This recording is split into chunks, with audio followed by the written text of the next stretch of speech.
Je m'appelle Alexia et vous souhaite la bienvenue dans Les Pieds dans Demain, le podcast où nous découvrirons à quoi pourrait ressembler demain dans notre quotidien.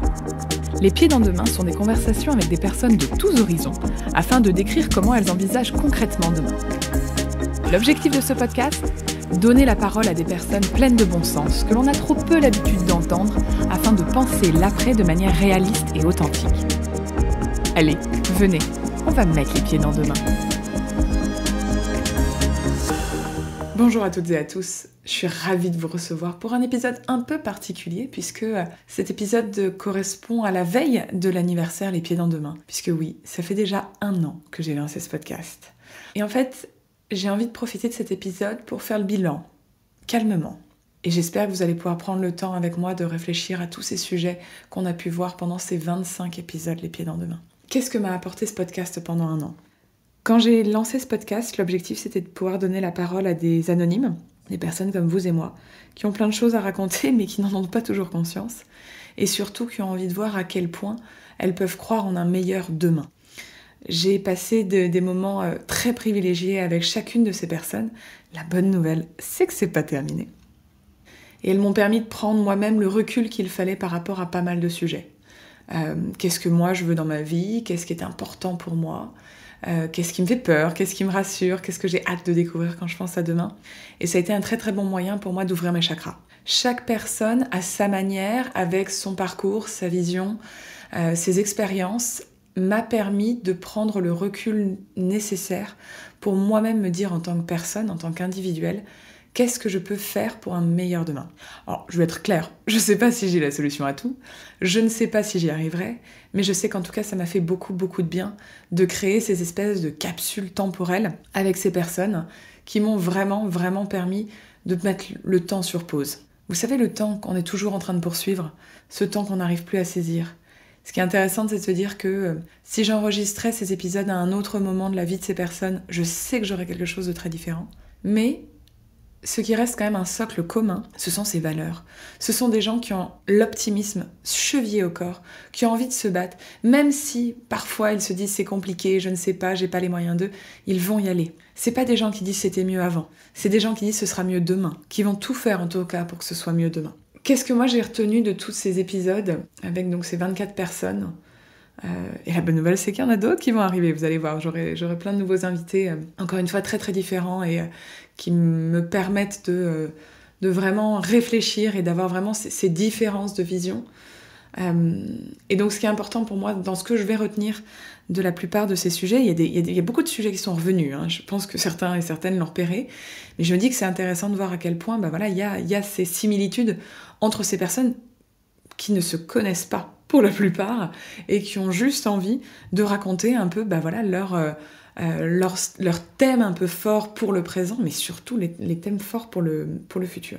Un sujet qui est revenu assez souvent, c'est le luxe du temps. Alors c'est Marion qui va en parler par exemple dans son épisode, mais il n'y a pas que Marion qui en parle, il y a un certain nombre de personnes qui vont en parler. J'ai aimé ce concept que je lui ai repris. Chacune de ces personnes, je pense, a envie de reprendre le contrôle de son temps. Prendre le temps de réfléchir, prendre le temps de savoir où je suis, où j'ai envie d'aller. Et ça permet de réfléchir aussi à comment je fais pour préserver ma santé psychique.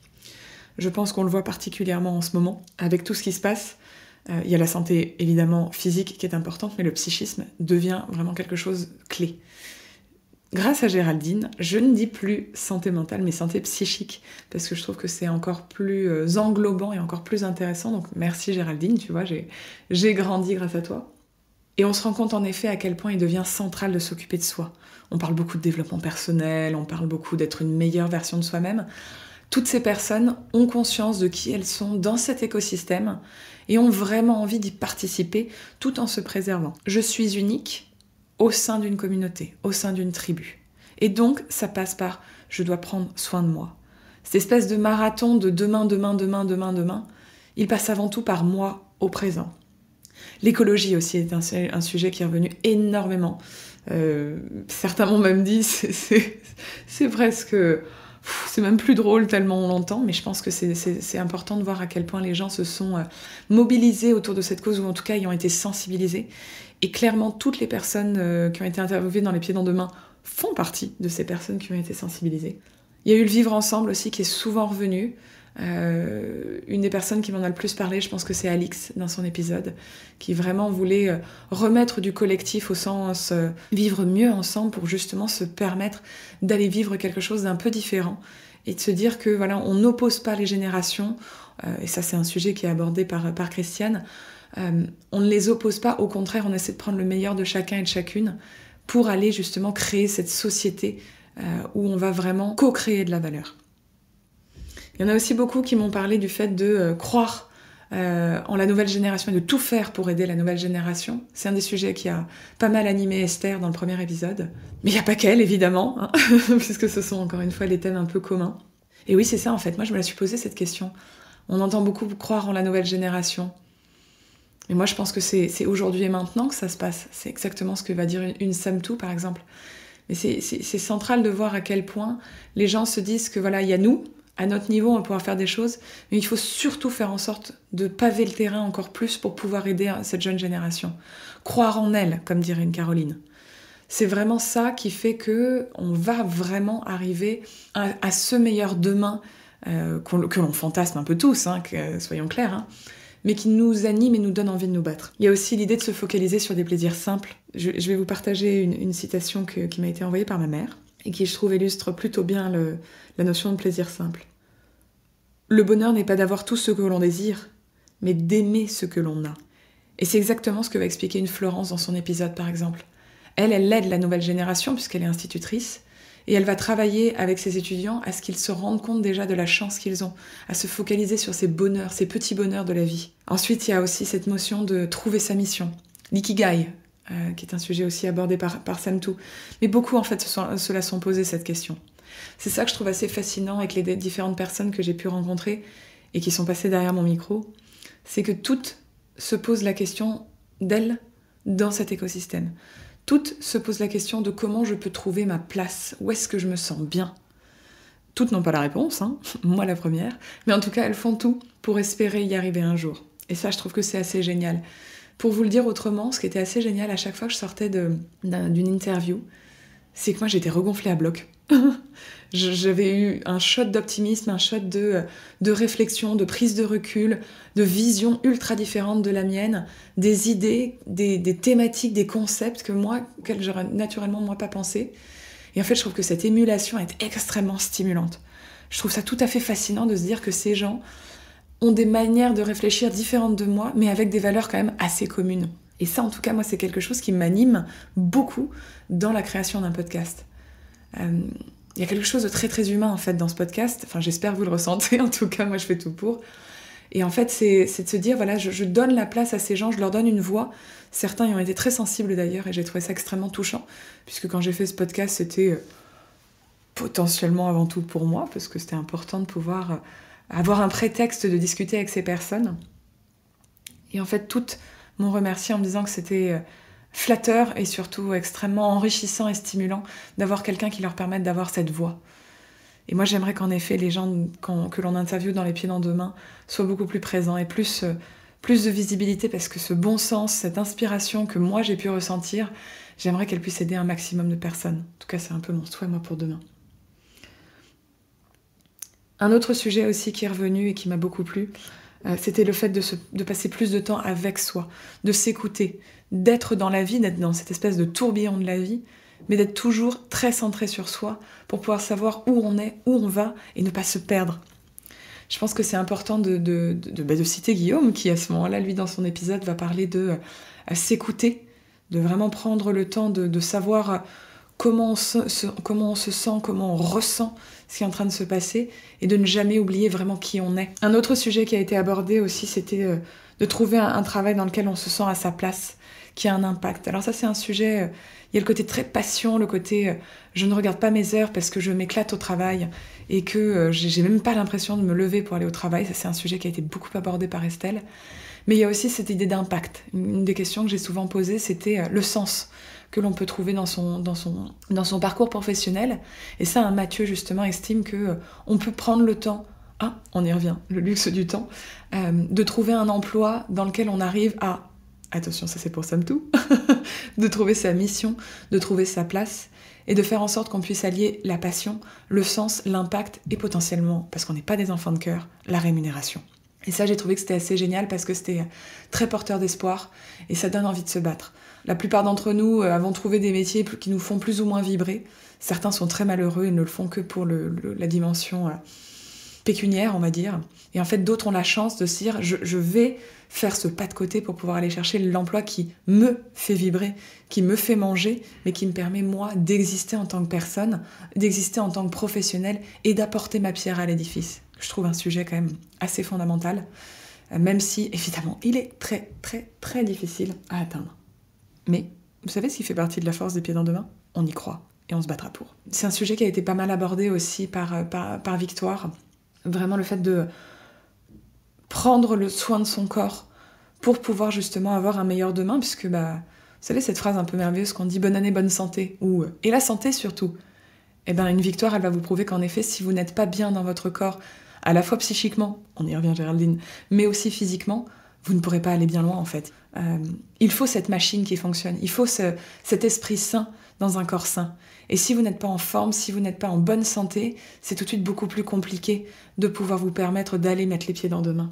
Dans la continuité du vivre ensemble, de cette idée de collectif, l'intergénérationnel, qui est vraiment quelque chose de très, très central, je pense, dans nos sociétés, qui est, hélas, trop mis de côté. Moi, c'est quelque chose qui me manque. Je crois très très fort en l'intergénérationnel et je trouve que c'est assez merveilleux de se dire que des personnes âgées peuvent être au service d'enfants et inversement, et qu'il faut arrêter d'opposer ces générations parce qu'il y a vraiment quelque chose de fort à en sortir et qui permettrait quand même de faciliter la vie de beaucoup de personnes, d'offrir une richesse à nos enfants, puisque oui, on se parle de croire en la nouvelle génération, croire en demain. L'intergénérationnel peut y permettre. Des personnes qui ont vécu, des personnes qui ont de l'expérience peuvent aider des jeunes enfants, et ces jeunes enfants peuvent aider aussi ces personnes qui sont parfois dans un isolement un peu affectif parce que pas de famille ou famille un peu lointaine. Alors je vous parle évidemment de personnes âgées dans des EHPAD avec des jeunes enfants ou des adolescents, mais potentiellement on peut aller beaucoup plus loin et de faire de l'intergénérationnel tout simplement en faisant vivre des gens de générations très très différentes dans un même endroit et faire en sorte que chacun trouve sa valeur, trouve sa mission et se permettre d'exister, d'être reconnu comme tel et pas d'être catalogué comme un type de génération auquel on ne parle plus ou qui est trop jeune ou trop vieille. Ça faut que ça change en fait. Enfin, moi en tout cas pour ma part j'estime que ça doit changer. Les gens sont beaucoup trop dans cette opposition des âges, plutôt que de se dire il y a du bon dans chaque âge. Je pense que c'est un sujet aussi que j'aimerais aborder dans quelques temps, c'est ce bien vieillir. Bien vieillir ensemble, bien vieillir personnellement. Mais pourquoi en fait dans nos sociétés on voit aussi mal le fait de vieillir ? Moi-même je vis pas toujours très très bien. Oui, le corps change, pas toujours pour le bon, mais il y a aussi tellement d'autres belles choses à vivre. Le fait que son esprit voit les choses autrement, se entourer de personnes différentes, se pose moins de questions ou au contraire se pose les bonnes questions. Je trouve que c'est des choses qu'on ne valorise pas du tout assez dans nos sociétés. Et on voit que le côté la vieillesse est un naufrage. À mon niveau, si j'avais un souhait pour demain, j'aimerais qu'on imagine autrement le vieillir, le bien vieillir, entouré de gens qui nous reconnaissent pour notre valeur et pas nous mettre dans un placard parce qu'on commence à être trop vieux. Un autre sujet aussi qui a été abordé, par exemple, par une Cécilia, c'était le fait d'avoir plein de projets, plein d'envies, de s'écouter encore une fois et de se savoir ce qui nous fait vibrer à l'instant T. Ça peut être des petits projets, ça peut être des grands projets, les projets d'un instant ou les projets d'une vie, mais pour aller trouver justement ce sens, pour aller chercher cette vie qui nous fait vibrer. Ça, j'ai trouvé que c'était un thème aussi qui était extrêmement fort, et se dire on n'est pas toujours passionné par quelque chose, mais c'est plein de petites passions, à des âges différents, à des moments différents, et toujours dans l'idée de se dire que ça ne s'arrête jamais, que l'évolution elle est perpétuelle, et que ce demain, en fait, si le présent, on n'est pas dedans, si on n'a pas les pieds dans le présent, comme dirait une Betty, on peut même pas convenablement réfléchir au futur. Et ça, j'ai trouvé que c'était des thèmes quand même qui étaient extrêmement forts, justement parce que on est toujours tourné vers le futur, mais avant tout, il y a le présent. Et le présent, ça va être soit en tant que personne, comment on s'ancre véritablement dans ce présent pour pouvoir aller réfléchir à ce futur. D'autres ont vu justement leur projet de vie, alors peut-être que je referai en effet dans 6-8 mois, que sont-ils devenus, les interviewer les pieds dans deux mains. Certains ont fait des choix de reconversion, certains ont décidé d'aller porter des causes qui étaient plus grandes qu'elles. Et ça, je trouve que c'est fantastique et extrêmement encourageant pour la suite. Par exemple, je pense à une Caroline qui veut parler d'inclusion, veut parler de diversité, et c'est des thèmes qui, je pense, vont être très très forts et sont pas mal revenus dans les épisodes. Un Édouard qui va vouloir que les personnes se saisissent de leur droit de vote pour justement aller penser à un meilleur demain. Vous allez avoir aussi une sécurité sociale de l'alimentation proposée par un Vincent. Il va y avoir énormément de choses qui vont être proposées avec vraiment ce focus sur les jeunes, les nouvelles générations, l'emploi aussi pour les jeunes générations qui a été un sujet qui était extrêmement important pour Maria.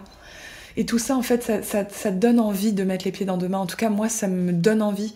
Quand il y avait des moments, quand c'était difficile pour moi, du fait de ce couvre-feu, du fait de cette incapacité à se projeter, à s'imaginer justement dans un demain qui nous donne envie de vivre. Moi, c'était un plaisir pour moi d'écouter, de préparer les montages des pieds dans deux mains, parce que je me disais, ces gens-là vont tout faire pour y croire en ce demain. C'est des moments difficiles, on en a tous eu, et c'est des cycles dans nos sociétés. Mais ce que j'ai trouvé génial, c'est que ces gens ne se sont pas laissés abattre. Et font en sorte de vraiment d'aller puiser en eux cette force qui leur donne envie d'y croire. Et ça, pour moi, c'est un extrêmement beau message que j'essaye d'appliquer tous les matins, même s'il y a des jours, c'est pas toujours évident, mais de me dire, voilà, si les personnes que j'ai pu interviewer dans les pieds dans deux mains ont cette capacité d'avoir cet optimisme, cette envie, cette foi en l'humanité et en demain, il faut que moi je puisse le suivre aussi. Vous voyez, une Zaza du haut de ses 89 ans, pareil, elle y croit dur comme fer, et elle est vraiment dans cette volonté de faire changer les choses, ou en tout cas à son niveau d'aider. Il faut pas, je pense, voir le côté oui, mais moi je suis trop petit, il faut absolument que ce soit l'école, le gouvernement, bref, des instances beaucoup plus importantes que nous. Je pense que justement, à chacun à son niveau peut avoir c'était un peu cet effet colibri. Chacun à son niveau peut apporter quelque chose et faire en sorte que justement ce demain dont on est tous et toutes en train de parler soit un vrai demain qui en vaille la peine. Pas qu'on soit dans l'attente de l'autre fera. Non, je pense qu'à notre niveau on peut faire quelque chose, et ça c'est un message que j'ai vraiment envie de vous partager pour cette première année passée ensemble. Et je pense que c'est aussi le moment de se reposer la question du bon sens. Moi, je suis effarée de voir à quel point dans certaines sociétés, on oublie à quel point l'intelligence émotionnelle, l'intelligence humaine et le bon sens sont oubliés. Je pense que ce sont des valeurs clés pour justement avoir ce demain qui nous ressemble et qui ne soit pas complètement désolidarisé de cette réalité, soit parce qu'utopiste, soit parce que complètement à côté de la plaque. Et ça, j'ai aimé justement avec tous mes invités. Chacune et chacun avait cette vision très empreinte de bon sens. Et ça, pour moi, c'est aussi des valeurs que j'ai envie de tenir, que j'ai envie de transmettre à mon niveau. Remettons le bon sens au centre de tout. Donnons la parole à ces personnes, ces anonymes, qui vont vous permettre d'avoir cette espèce de bol de bon sens, et certains diront bol d'amour et ils se reconnaîtront, mais en tout cas de faire en sorte que chacun, on se donne une voix, chacun, on discute. Je pense que c'est aussi quelque chose qui est très important et qui m'a permis, moi, de prendre le recul par rapport à ce podcast. On discute beaucoup de la situation actuelle, de la pandémie, tout ça, mais je pense qu'on peut aller beaucoup plus loin que ça. On peut réfléchir justement à ces thématiques sans que ce soit rébarbatif, sans que ce soit moralisateur, mais juste prendre le temps de discuter avec ces personnes pour savoir ce qui est important pour nous, et surtout d'aller sur des sujets un peu plus profonds que juste la pandémie et la météo, qui sont des sujets prégnants, qu'on soit clair. Mais si on ne va pas chercher justement cette réflexion avec les autres, on reste un peu dans son entre-soi, dans son cercle, et on ne se rend pas compte que la société est en train d'évoluer différemment de nous. Il faut aller chercher l'autre, il faut aller discuter avec, il faut accepter qu'on ait des avis différents, il faut accepter que tout le monde n'a pas une pensée qui soit entendable, il faut accepter que, avec justement cette bienveillance et ce respect de l'autre, on peut arriver à des réflexions ultra intéressantes et qui vont nous permettre de grandir et d'évoluer. Moi, je suis fière de ces capsules temporelles, qui, encore une fois, si j'organisais ces interviews à un autre moment de la vie de ces personnes-là, je sais qu'on aurait des choses très très différentes. Et en fait, j'aime l'idée de me dire, un peu à la Roland Barthes, ça a été là. Oui, ça a été là. On est en pleine pandémie entre 2020 et 2021, et c'est aussi ça qui m'a donné envie de faire ce podcast. De voir comment ces gens, à leur niveau, à leur envie, essayent de faire en sorte de tenir bon, de garder le cap. Et alors qu'on commence enfin à voir un peu le bout de cette pandémie, de cette situation sanitaire qui a été très dure et qui est toujours très dure et je pense laissera beaucoup de séquelles. On parlait de santé psychique tout à l'heure, je pense qu'il va falloir faire très attention à ça. Je me suis fait une espèce de promesse. Dès lors que ce podcast est fondamentalement humain, avec des gens très différents, mais tous empreints de bon sens et d'envie de faire et d'agir pour un meilleur demain, en fait je me suis dit que j'allais organiser une grosse soirée, les pieds dans deux mains, et faire se rencontrer les gens. Quand on voit comme chacun et chacune m'a nourri personnellement, et j'espère qu'il en est de même pour vous, que ça vous a permis de voir autre chose et de réfléchir un peu autrement, ou en tout cas d'avoir des avis un peu différents, je me dis si on met toutes ces personnes dans une même salle, ça va être de la folie furieuse, ça va être merveilleux. Et si toutes ces personnes commencent à discuter ensemble, c'est même pas un demain qu'on va vous créer, ça va être les pieds dans des années, dans des siècles merveilleux, tellement ces personnes, je pense, vont pouvoir co-créer, imaginer un meilleur demain et faire en sorte qu'en tout cas, je peux vous l'assurer, ce présent, on soit vraiment en train de le vivre et pas juste en train de survivre. Vous savez à quel point c'est un sujet qui est important pour moi.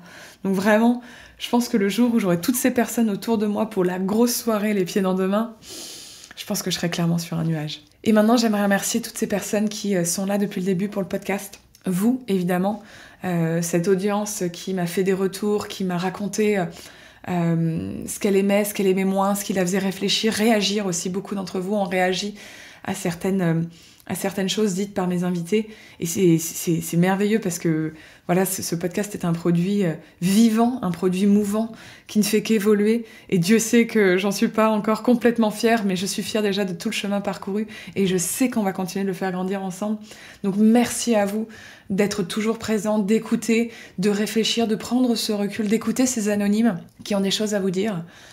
Merci aussi à mon mentor Karl qui... à chaque fois me fait son petit commentaire, son petit retour par rapport aux différents épisodes. Donc j'adore me dire que voilà, mon monteur son qui a fait des miracles parfois parce que la qualité sonore n'était pas toujours au rendez-vous. Hein. C'est génial d'être nomade, mais parfois le lieu ne s'y prête pas.